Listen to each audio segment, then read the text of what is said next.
Breaking చూస్తున్నాం. గాంధీ భవన్ కు కొండా మురళి వెళ్లారు. క్రమశిక్షణ కమిటీ చైర్మన్ మల్లు రవితో భేటీ అయ్యారు.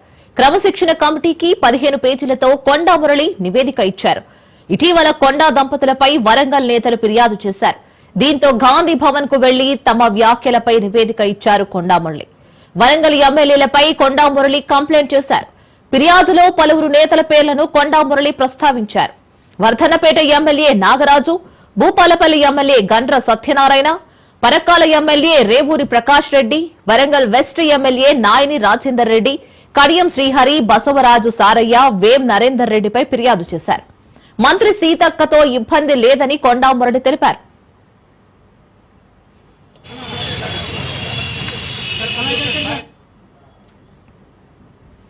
కాంగ్రెస్ పెద్దలంటే తనకు గౌరవమని అన్నారు కొండా మురళి. తనను రెచ్చగొట్టొద్దునని, చావుకు కూడా భయపడనని చెప్పారు. తననెవరూ ప్రశ్నలు అడగలేదన్న కొండా మురళి పీసీసీ చీఫ్ కు వివరణ ఇచ్చానని అన్నారు. రాహుల్ గాంధీని ప్రధాని చేయాలనేదే తన లక్ష్యమని అన్నారు. మంచి చెడు అనేది ఏదో తన అంతరాత్మకు తెలుసునని అన్నారు. తాను బలహీనున్నా బలవంతుణ్ణి అనేది అందరికీ తెలుసునని అన్నారు కొండా మురళి. సీఎంగా రేవంత్ రెడ్డి కలకాలం ఉండాలని కోరుకుంటున్నట్లు తెలిపారు. అదేవిధంగా పీసీసీ చీఫ్ మరింత బలోపేతం కావాలని ఆకాంక్షించారు. తాను రాజీనామా చేసి పార్టీ మారినట్లు చెప్పిన కొండా మురళి పదవులతో బయటకు వెళ్లలేదని గుర్తు చేశారు. బీసీలకు గౌరవించాలని, తన ప్రభావం తగ్గితే తన కోసం ఇంతమంది వచ్చేవారా అంటూ క్వశ్చన్ చేశారు. పార్టీ ఏ నిర్ణయం తీసుకుంటుందో తనకు తెలియదని అన్నారు.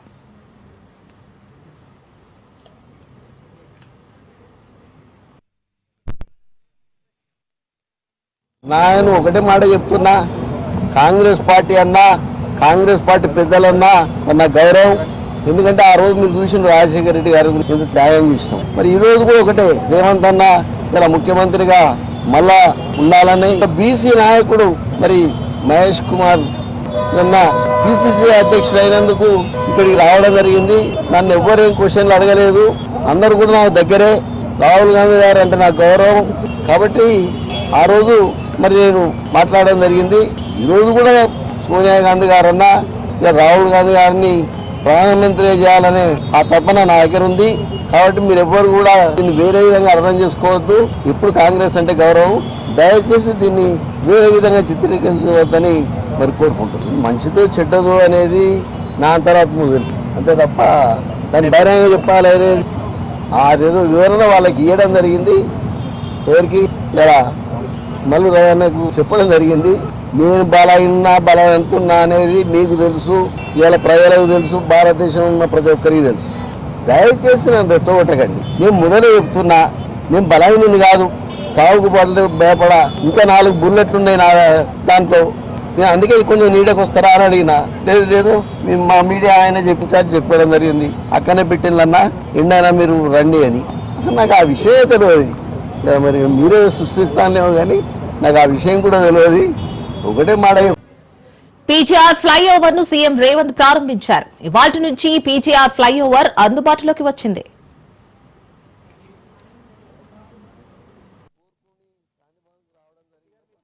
విక్రమమల్లు గారు, honourable chief minister, deputy chief minister, finance and planning, energy, Shri. Corporators are kindly requested to come over the stage. I also extend a warm welcome to Shri Dudila Sridhar Babu Garu, Honorable Minister, Information Technology, Electronics and Communication, Industries and Commerce, Legislative Affairs, and Rangareddy District in charge Minister. Hearty welcome to Shri Punnam Prabhakar Sir, Honorable Minister for Transport and BC Welfare and Hyderabad District in charge Minister. Also a cordial welcome to Honorable Mayor Madam Vijayalakshmi Gadwal Ma'am. Also we extend a cordial welcome to Shri Arkapudi Gandhi Garu, Honorable MLA Shailingampalli, Assembly Constituency and PAC Chairman.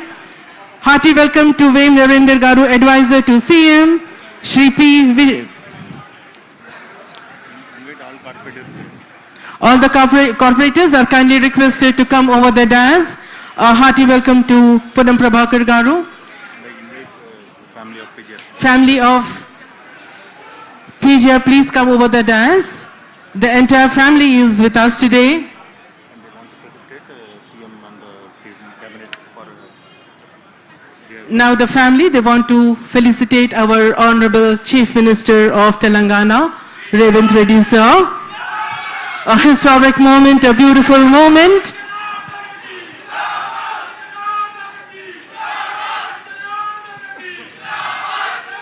Beautiful shawl, flowers.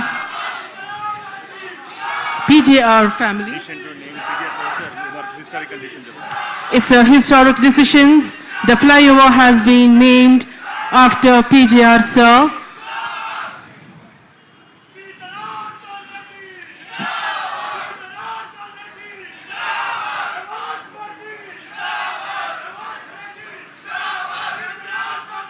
A heart-touching moment.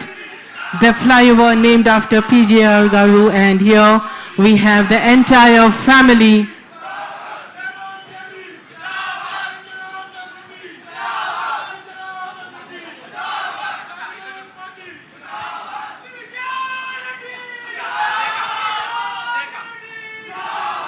Tell about PGR, whatever you are in.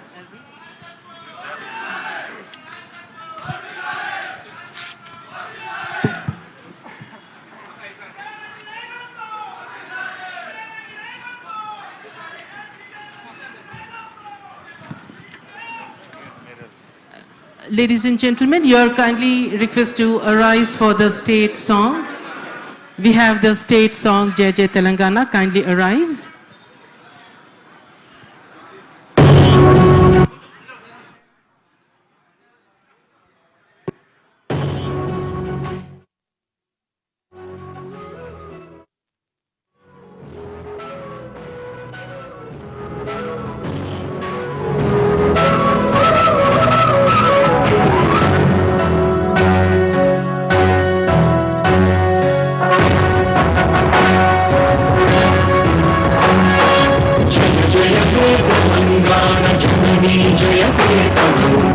ముకోటి గొంతుకలు ఒక్కటైన చేతనం తరతరాల చరితగల తల్లి నీరాజనం పదపదాన నీ పిల్లలు ప్రణమిల్లిన శుభగంధం జయ తెలంగాణ జయ జయ తెలంగాణ జయ తెలంగాణ జయ జయ తెలంగాణ.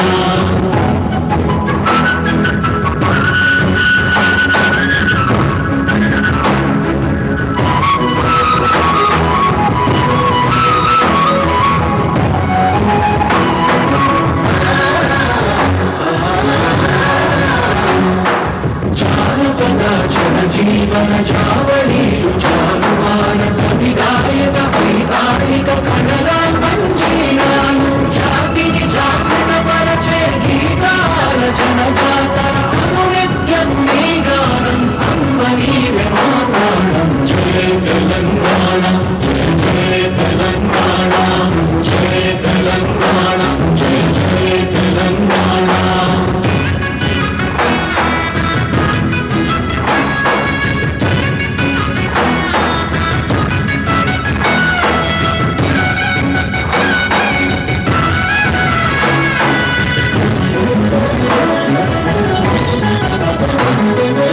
గోదావరి కృష్ణమ్మలు తల్లి నిన్ను కడుపంగా పచ్చని మా నేలల్లో పసిడి సిరులు పండంగా సుఖశాంతుల తెలంగాణ సుభిక్షంగా ఉండాలి. ప్రతిదినమది తెలంగాణ ప్రజల కలలు పండాలి. జై తెలంగాణ జై జై తెలంగాణ జై తెలంగాణ జై జై తెలంగాణ జై తెలంగాణ జై జై తెలంగాణ జై తెలంగాణ.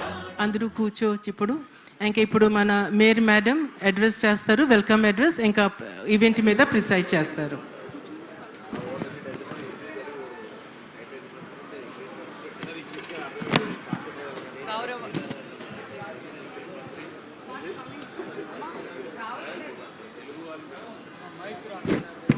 హలో,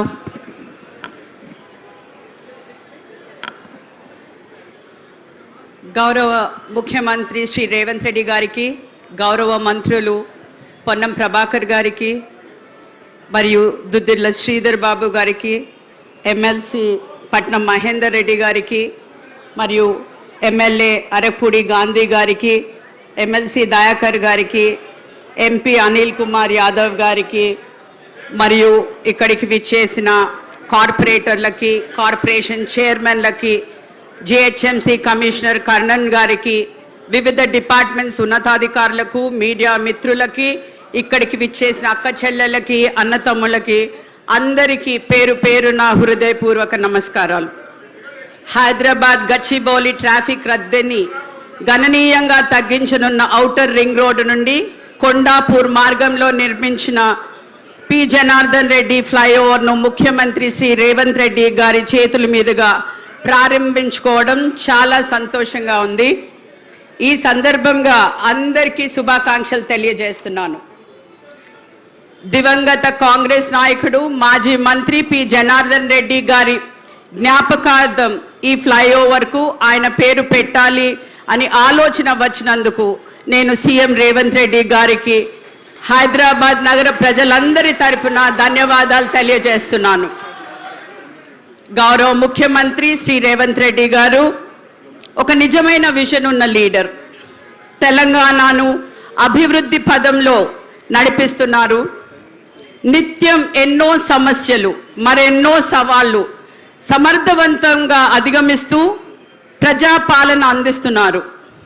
తెలంగాణ ప్రజలు కళ్ళు కన్నా రైజింగ్ తెలంగాణ నిర్మాణంలో భాగంగా రైజింగ్ హైదరాబాద్లోని జిహెచ్ఎంసీకి హెచ్ సిటీ ప్రాజెక్ట్ కింద ఏకంగా 7,032 కోట్లను కేటాయించినందుకు, అలాగే గతంలో జిహెచ్ఎంసీకి ఇచ్చిన హామీ ప్రకారం నిధులను మంజూరు చేస్తూ గత ప్రభుత్వం చేసిన అప్పుల నుండి జిహెచ్ఎంసీని ఆర్థిక ఇబ్బందుల నుండి విముక్తి కల్పించి ఊరిట ఇచ్చినందుకు జిహెచ్ఎంసీ మేయర్గా నేను ప్రజల తరపున ముఖ్యమంత్రి గారికి ప్రత్యేక ధన్యవాదాలు తెలియజేస్తున్నాను.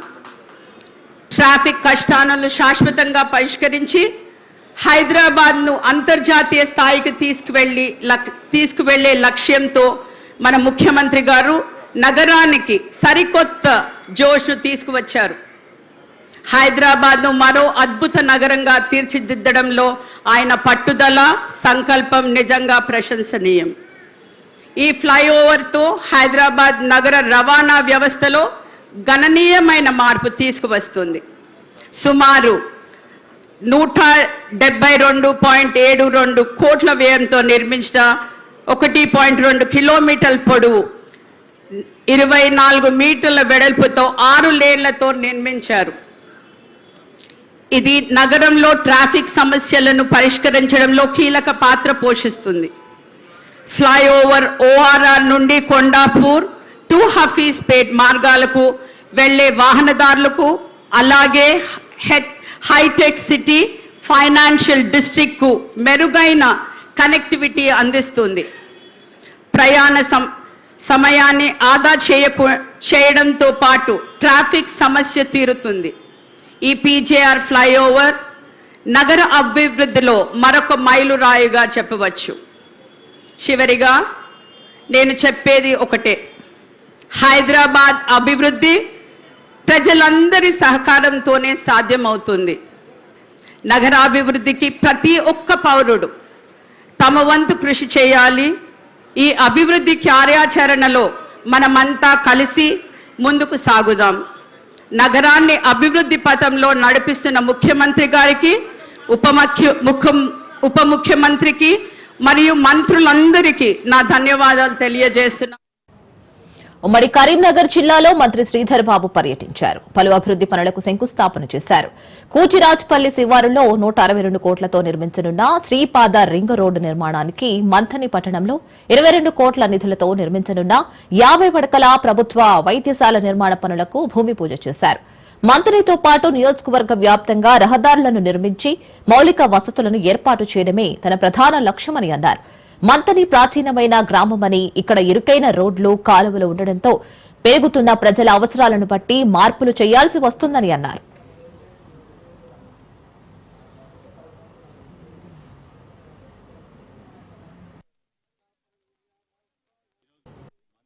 నియోజకవర్గ కేంద్రం అదే విధంగా రహదారుల అభివృద్ధికి సంబంధించి దాంతో పాటు ఈ ప్రాంతంలో ఇన్ఫ్రాస్ట్రక్చర్ ని పెద్ద ఎత్తున డెవలప్ చేయాలని ప్రజలందరి ఆకాంక్ష మేరకు ఆ కాంగ్రెస్ పార్టీ ప్రభుత్వం వచ్చిన తర్వాత బ్రిడ్జ్ గోదావరి మీద మంతెని నుంచి శివారం పోవడానికి శంకుస్థాపన కార్యక్రమాలు చేయడం జరిగింది. ఈ రోజు ఈ హై లెవెల్ బ్రిడ్జ్ ద్వారా ఆకపోకలకు సంబంధించి రేపు అటు శివారం ఉన్న మంచిర్యాల జిల్లా అంతవాసులకి అదే విధంగా అటు ప్రక్కన ఉన్న మహారాష్ట్ర నుంచి వచ్చే మరి అనేక మంది ప్రయాణికులకు చెన్నూరు నియోజకవర్గం మంచిర్యాల జిల్లా అటు ప్రక్కన ఉన్న మహారాష్ట్ర పైన ఉన్న ఛత్తీస్గఢ్ సంబంధించి ఆకపోకలకు సంబంధించి సౌకర్యాన్ని కల్పించాలి. మరి అదే విధంగా ప్రధానమైన ఉద్దేశం మంతెని టౌన్ కు సంబంధించి మరి చాలా ప్రాచీన గల ప్రాంతం ఇది. చిన్న రహదారులు మా గ్రామంలో ఉన్న తరుణంలో కొత్త టౌన్ ను అభివృద్ధి చేయాలనే కాంక్ష. ఇలాంటి ఇన్ఫ్రాస్ట్రక్చర్ ని క్రియేట్ చేస్తే కొత్తగా అన్ని హంగులాలతో రోడ్లు గాని డ్రైనేజీలు గాని అండర్ గ్రౌండ్ ఎలక్ట్రిసిటీతో గాని కొత్త టౌన్ చేయడానికి ఆస్కారం ఉంటుంది. ఎందుకంటే చుట్టుపక్కల గ్రామాలకు సంబంధించి వచ్చి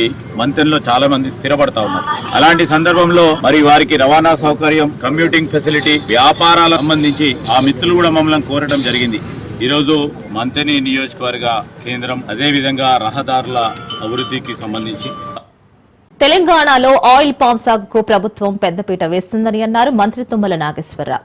తెలంగాణలో ఉన్న 31 జిల్లాల పామ్ ఆయిల్ సాగుకు అనుకూలమేనని, రాష్ట్రంలో ఉన్న రైతులు పామ్ ఆయిల్ సాగు చేయాలని అన్నారు. అందుకు గాను ఆయిల్ పామ్ సాగుపై నూతన విధానాలు అధ్యయనం చేయడం కోసం మలేషియాలో పర్యటించి పామ్ ఆయిల్ సాగుపై నూతన విధానాలు తీసుకొస్తున్నామని అన్నారు. మలేషియాలో రోజుకు 900 కిలోమీటర్ల మేర 3 రోజుల పాటు ప్రయాణించే నూతన పద్ధతులు తెలుసుకున్నామని ఆ దేశ ప్రతినిధులతో చర్చించినట్లు తెలిపారు. మలేషియా ప్రతినిధులు తెలంగాణలో సీడ్ గార్డెన్లు, ఆయిల్ రిఫైనరీ ఎక్కడ నెలకొల్పాలని విజ్ఞప్తి చేశామని అన్నారు.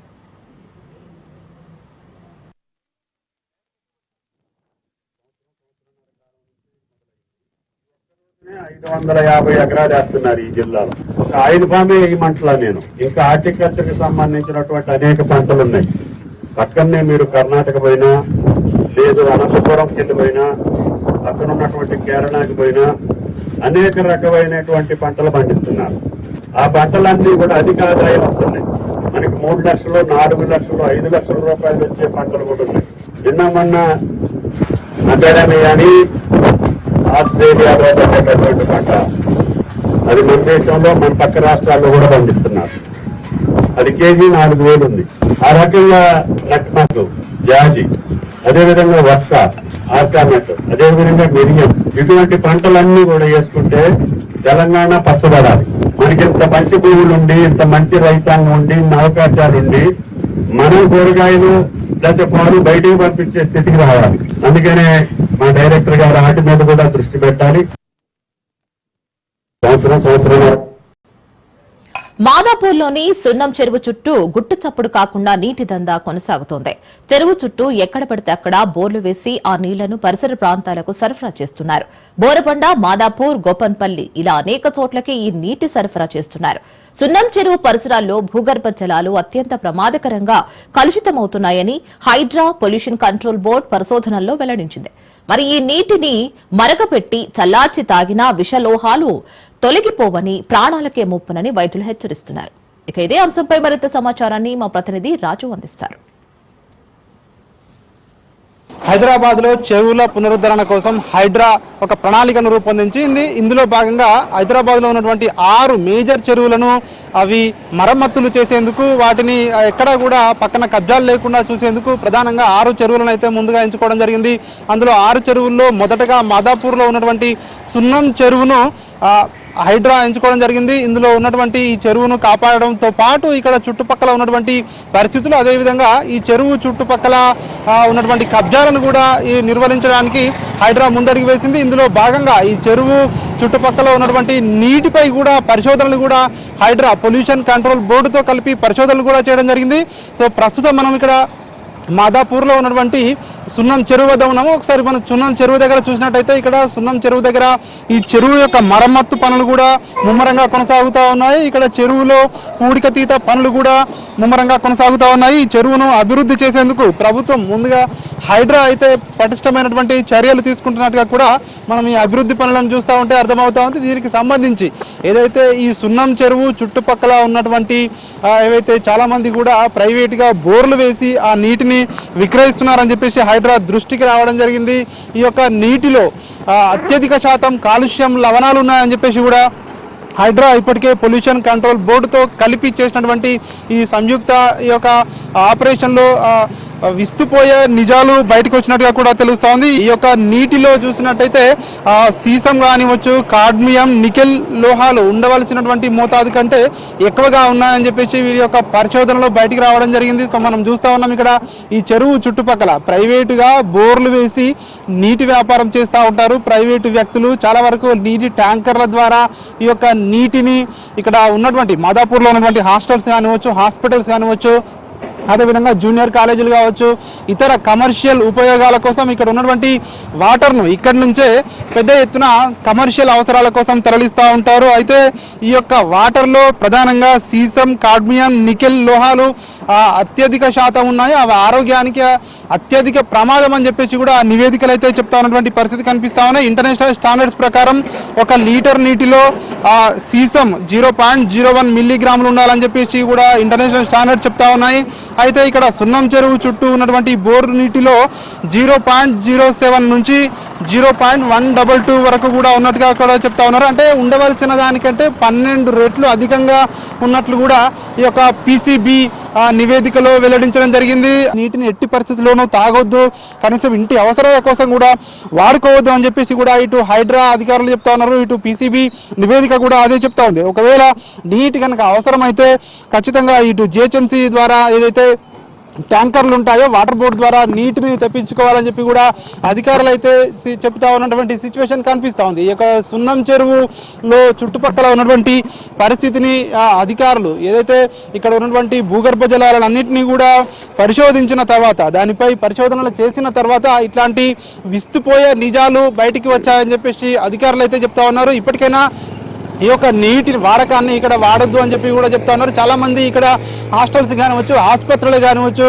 ఇక్కడ ఉన్నటువంటి కాలేజీలకు కావచ్చు, ఇక్కడ నుంచే వాటర్ సరఫరా అవుతుందని కూడా చెప్తా ఉన్నారు. ఈ యొక్క వాటర్ ఇక్కడ నుంచైనా దీన్ని ఇక్కడ వాడడం కానీ తాగడం కానీ మానేయాలని కూడా చెప్తా ఉన్నారు. ఈ వాటర్ ఇదే వాటర్ ఇక్కడ నుండి తీసుకెళ్లి ఫిల్టర్ చేసి కార్పొరేట్ ఇక్కడ ఉన్నటువంటి సంస్థల్లో కూడా ఇవే వాడుతూ ఉన్నారని చెప్పి కూడా తెలుస్తూ ఉంది. ఇది అత్యంత ప్రమాదకరమైనటువంటి నీరు అని చెప్పి కూడా అధికారులు అయితే చెప్తా ఉంది. సో మరి చూడాలి. సో దీనిపై ఇప్పటికే అధికారులు అయితే నివేదిక కూడా బహిర్గతం కావడం, మరి రాబోయే రోజుల్లో ఇట్లాంటి ఇక్కడ నుంచి వాటర్ తరలిస్తున్నటువంటి ట్యాంకర్లపై అధికారులు ఎట్లాంటి చర్యలు తీసుకుంటారో వేచి చూడాల్సి ఉంటుంది. కెమెరా పర్సన్ వరుణ్తో రాజ్ న్యూస్, హైదరాబాద్ నుండి. ప్రపంచ ప్రఖ్యాతిగాంచిన తిరుమల పుణ్యక్షేత్రంలో గడిచిన ఏడాది కాలంగా సమూలపై మార్పులు స్పష్టంగా కనిపిస్తున్నాయి. ఆ దేవదేవుడి దర్శన భాగ్యాన్ని సంతృప్తికరంగా సామాన్య భక్తులకు కల్పించేందుకు టీటీడీ యాజమాన్యం చేపట్టిన చర్యలన్నీ సత్ఫలితాలను ఇవ్వడంతో గడిచిన వేసవి సెలవుల్లో అధిక సంఖ్యలో భక్తులు స్వామివారిని దర్శించుకుని మొక్కులు చెల్లించారు.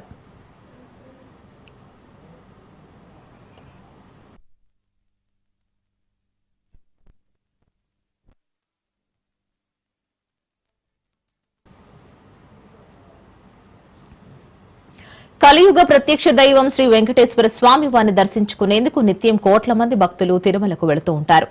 శ్రీనివాసుని భక్తితో ముడుపులు, కానుకలు చెల్లిస్తారు. కోరిన కోరికలు తీర్చే ఆ వైకుంఠనాథుని దర్శించుకుని జన్మ ధన్యమైందని భావిస్తారు. ప్రతిరోజు తిరుమలలోని ఆ స్వామి ఆలయం భక్తులతో కిటకిటలాడుతూనే ఉంటుంది. రాష్ట్రంలో కూటమి ప్రభుత్వం ఏర్పడిన అనంతరం టీటీడీ పాలక మండలి అధ్యక్షులుగా బీఆర్ నాయుడు పదవి బాధ్యతలు స్వీకరించారు. గడిచిన 5 ఏళ్ల వైసీపీ పాలనలో గందరగోళంగా ఉన్న శ్రీవారి దర్శన విధానాలపై టీటీడీ ప్రత్యేక దృష్టి పెట్టింది.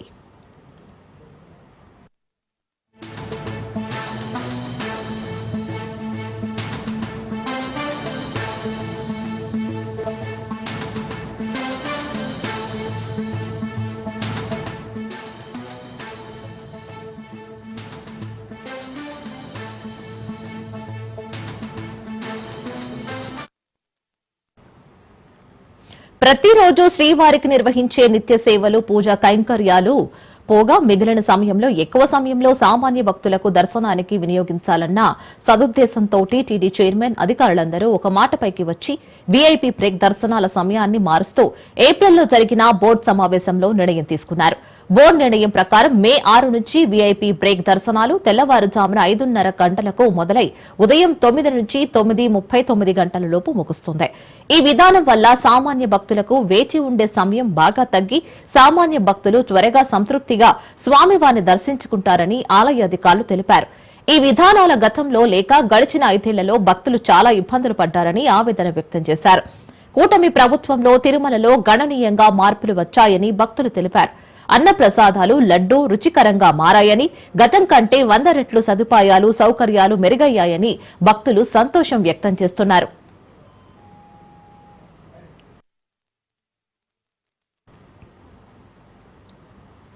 టోకెన్లు టికెట్లు కలిగిన భక్తులతో పాటు ఎలాంటి టోకెన్లు టికెట్లు లేకుండా సర్వదర్శనానికి వెళ్లే భక్తులు సైతం టీటీడీ కల్పిస్తున్న సదుపాయాలు సౌకర్యాలు పొందుతూ సమన్వయంతో ప్రశాంత వాతావరణంలో శ్రీవారిని దర్శించుకుని మొక్కులు చెల్లించుకుంటున్నారు.